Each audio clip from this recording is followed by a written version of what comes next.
I'll start with my point of duty in Vietnam started with my assignment to the 3rd to 17th Air Cav Charlie Horse Company, 1st Aviation Brigade.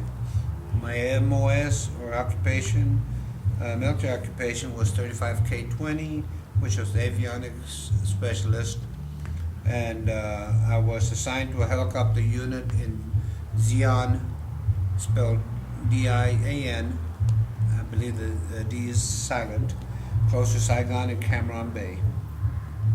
After a few months, we moved to Quang Tri and became part of the 3rd to 5th Air Cav Charlie Company, 9th Infantry Division Air Mobile,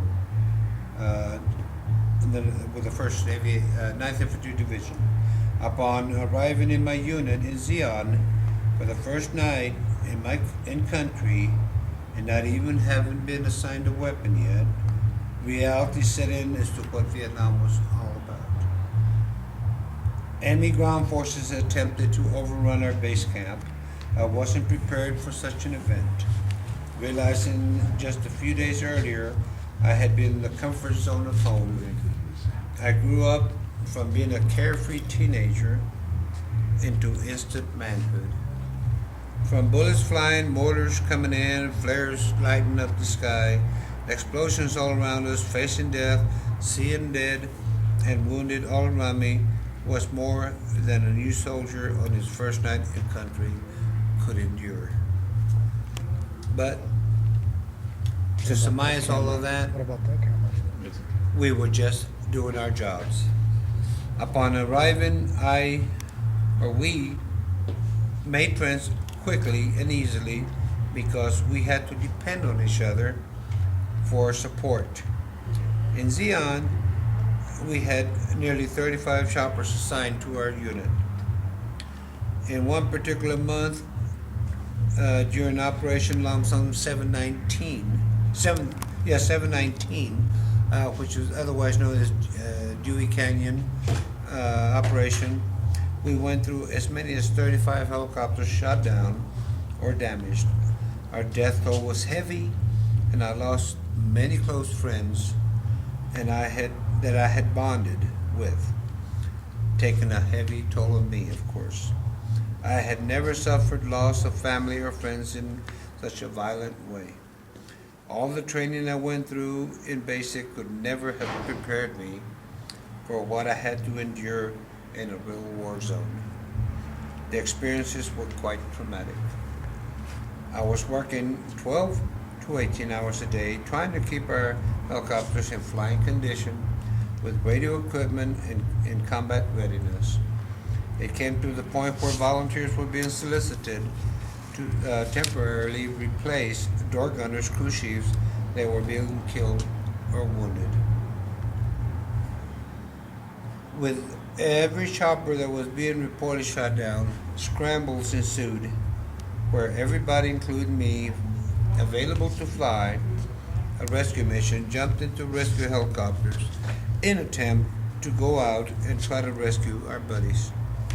As these situations escalated more and more, I began starting flying as a volunteer door gunner in a regular daily rescue missions. Our unit was designed as a search and destroy operation. We flew treetop level in attempt to draw fire. We could drop smoke, engage the enemy with our Hueys, Ranger gunships, and light infantry squad. In other words, we were guinea pigs.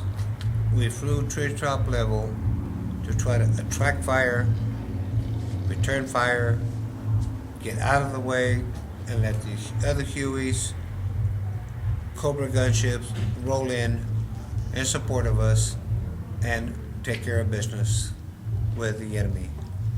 Whether I was flying a Kiowa or a Huey as a door gunner with an M16 or M60 and a 45 strapped between my legs, that was my daily routine as flying as a door gunner. One of the biggest things that haunts me so often is that I had developed a great friendship with a new crew chief by the name of Frank Dunaway Jr. Frank was from Fort Worth, Texas. During one of his daily missions, he was shot in the foot and flown to the USS Hope, a hospital ship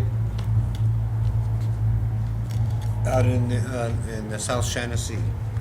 When his foot healed, he was ready to return to duty. I was on a scramble to extract him when the pilot were down and Frank sustained a foot wound. Finally, the day came where he was taken off light duty, and he received clearance and orders to return to flight status. I met Frank for breakfast, and I noticed he wasn't himself. He broke down and admitted that he was scared and had a gut feeling that he would not be returning alive. Within hours, the call came in, and a scramble ensued. Even though I tried to encourage him to let me take his place, let me talk to the CO, to advise him that Frank was not ready to fly again, he knew he had a job to do. And he respected the fact that I was trying to take his place one more time, but he had a job to do, and it was his time. Knowing it was Frank Shopper that had been shot down, when we received the scramble siren alarm, I went out on a rescue mission only to bring him and the pilot back in body bags. Sitting there on the long flight back to base, knowing that Frank was on the floor in a body bag, was devastating. My thoughts were I should have volunteered to fly for him, but I could not convince him to let me speak with the CO to request that flight. The guilt took its toll on me for quite some time. I was in a mental state of being sadistic. Just wanted to go out every chance I could and kill. As I continued to fly these missions, I earned my flight wings and 2 bronze stars. But at the time, I just wanted to trade them off for having my buddies back. I flew many missions in South Vietnam, Cambodia, Laos, and even into North Vietnam. Though I am proud that out of all the horror I had experienced and endured, I never turned to drugs as an escape. But I live with the memories of close to 100 confirmed kills and approximately 150 unconfirmed kills under my belt. My friends, I've had to live with that all my life, and I will the rest of my life. You think that's easy? No, it's not. These are human beings. The recovery of remains or partial remains of our crew members, and wondering when my time would come to be sent home in a body bag, was something that was always in the back of my mind. On one of my last missions, a pilot named Captain Bartholomew and I were dropped into an LZ, a landing zone, to try to extract a downed helicopter. The pilot of the downed helicopter reported that the chopper was flyable.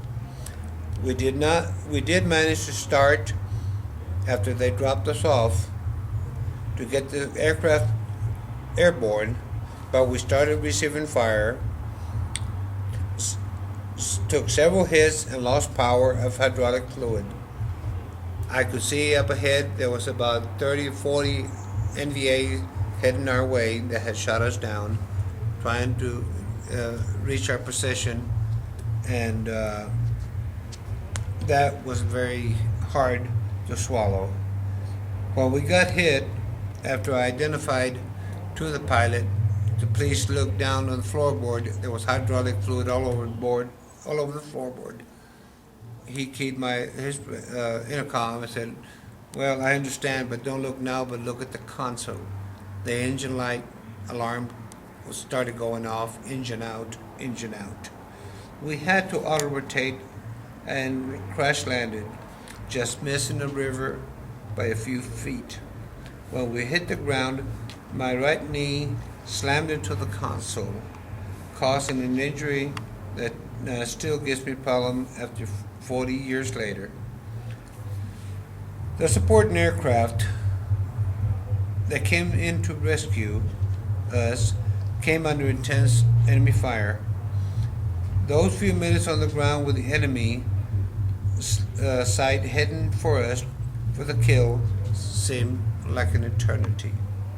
I had my M60. I had given my the pilot my M16, but I still had my 45 as a backup. And he bailed out to the right, to the left. I bailed out to the right, and that's when our buddies, after receiving our message that we're going down, started coming in after us. Not long after that, one of my best friends, Jackie Brooks, who was on his third in-country tour, committed suicide in front of us during a card game by playing Russian roulette. He had just received a Dear John letter from his wife. She had taken his kids, away from him, and he didn't know what the future held.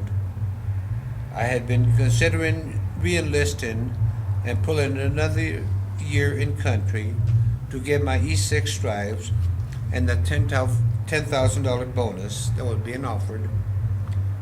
But I realized I was pushing my luck, I was pushing the envelope, and decided just to end my tour and go home.